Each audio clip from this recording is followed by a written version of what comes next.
আমার চ্যানেলে সবাইকে স্বাগত জানিয়ে আজকের রেসিপিটি শুরু করছি। আজ বানাবো ইলিশ মাছ ভাপা। আপনারা পুরো ভিডিওটা দেখুন কিভাবে আমি বানাচ্ছি।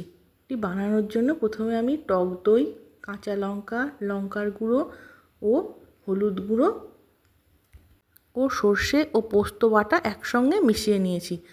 আর নুন হলুদ মাখিয়ে মাছটা ধুয়ে রেখেছিলাম, সেটা ওর সঙ্গে মিক্সড করে দিচ্ছি। আর ওপর থেকে আমি কাঁচা সর্ষের তেল মিশিয়ে দেবো ও অল্প সামান্য জলও দেবো। দিয়ে কড়াতে আমি গরম জল আগে থেকেই ফুটতে বসিয়ে দিয়েছিলাম। ওর মধ্যে এবার নাড়াচাড়া করে ঢাকনা এঁটে টিফিন কৌটোর মধ্যে জলের মধ্যে বসিয়ে দেবো 20 মিনিটের জন্য। 20 মিনিট পর আবার ঢাকনাটা খুলে দেখব হয়ে গেছে। আপনারা পুরো ভিডিওটি দেখবেন, লাইক, কমেন্ট ও শেয়ার করবেন। হয়ে গেছে, এবার নামিয়ে গরম গরম ভাতের সঙ্গে পরিবেশন করব ইলিশ মাছ ভাপা। কালারটা দেখুন, দারুণ এসেছে। টাটা বন্ধুরা।